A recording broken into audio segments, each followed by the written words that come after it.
Hey everybody, how you all doing? Are you okay? In your neck of the woods? What up? What up?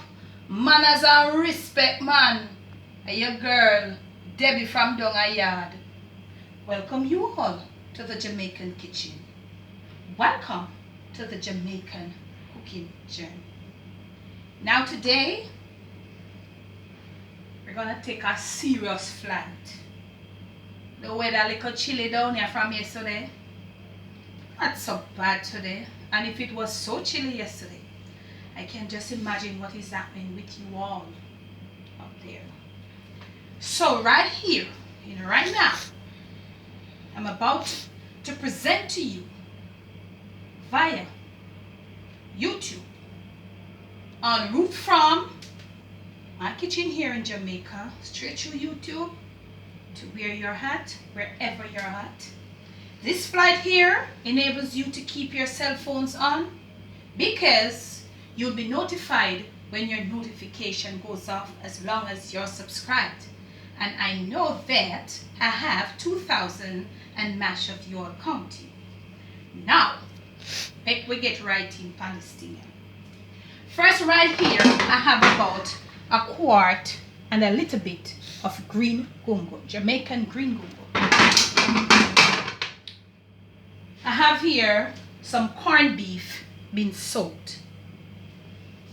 I have right in camera girl, I have right here the leavings of the traditional Jamaican roast pork with the bone in it.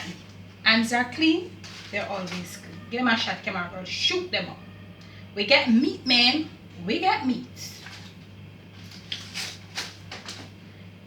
We have some carrots because the gungo is a little man well lonely. Remember I told you all, it's a flat piece. So you've got to put some flavor to this piece. So we have some carrots. Yes, this is Jamaican Scotch bonnet pepper, you see? We got some, okay, that one fell on the floor. We have some scotchy. We're going to use one of the green ones to flavor. We have some fresh Jamaican celery. We have some St. Andrew Jamaican thyme. We have some fat-free margarine. We have some Maggi cock soup. We got some sweet potatoes. We're using the sheen instead of yam. Okay, we have garlic. We got scallion. We have with pimento seed, coriander, and last but not least, we have some other little things. Got a cornmeal dumpling, and you know the cornmeal dumpling, the video is on the channel from start to finish. We link for you in the description that video.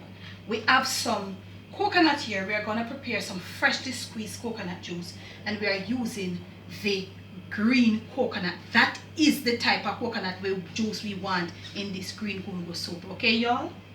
So now we're gonna get started. So when you I showed you most of what is left is probably like the cornmeal dumpling.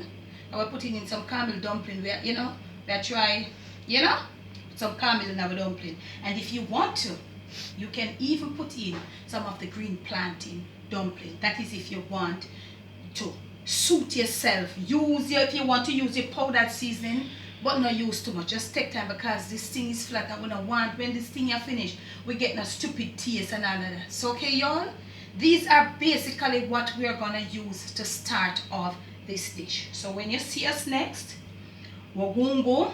I go in a pot of cook it and the carrot I go accompany him.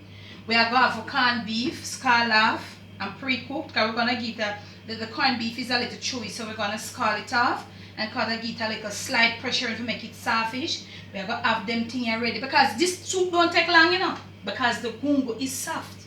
Okay, y'all? So when you see us next, pot for a boil. Okay, y'all?